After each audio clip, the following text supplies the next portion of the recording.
Hi, my name is Jay Sung. I'm an expert in omnichannel marketing, and I'm answering your questions today. By the way, if you have questions, go ahead and post them to the comment section or DM me or something. But I'm looking forward to hearing from you. So someone wrote a question of what would you say are the top 3 channels that a small manufacturing company should consider in starting to market their consumer products direct to consumer? There's a lot of different ways to take this question, but most logically is to think about there's this idea in all of marketing of a funnel. So marketing at the top of the funnel is marketing to try to drive awareness amongst people who have not heard of you yet.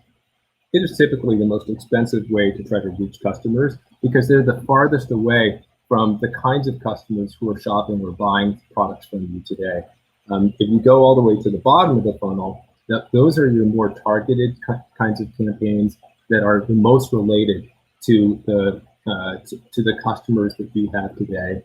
So you don't have to go too far off of the ranch to go find those kinds of customers. So when I think about what kinds of channels are appropriate for reaching those types of customers and getting people to buy products, you start with what you know. You start with the customers that you have today. And what is that next rung up in this funnel around finding customers who are similar to the customers you have today? I would say the most logical way is to go and find partnerships or referrals from your existing customers, because this form of marketing tends to be free. You might see it a lot where you might get a small referral fee of $5 off your next purchase if you refer somebody to us.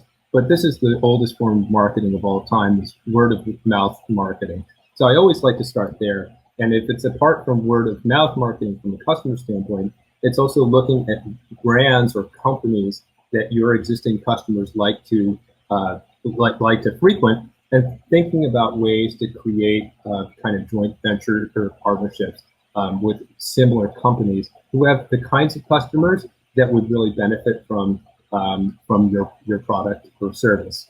So that's where I generally would like to start. The next is Google, right, which is the biggest, baddest version of the phone book that's ever been created. And if your entry in Google is not organized and your presence there is not optimized, you're leaving a lot of money on the table. So the pay-per-click and being able to first of all take full advantage of your branded terms, but also looking for categories that are going to drive business from people who have the purchase intent for the product or service that you're marketing.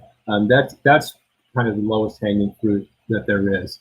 And third, it's no mystery that social media has exploded as a form of marketing. It's literally the most powerful form of marketing created since the television. And the good news is that you can get started on Facebook in literally half an hour of telling Facebook what kind of product you have, what kind of customer you might be interested in going after, all the different, literally hundreds, if not thousands of different audiences that you could go select on Facebook. You upload an ad and you're literally off to the races in that afternoon. So those are like 3 areas that if I were trying to launch a DTC product from scratch, those are the first 3 I would, without a doubt, go to first.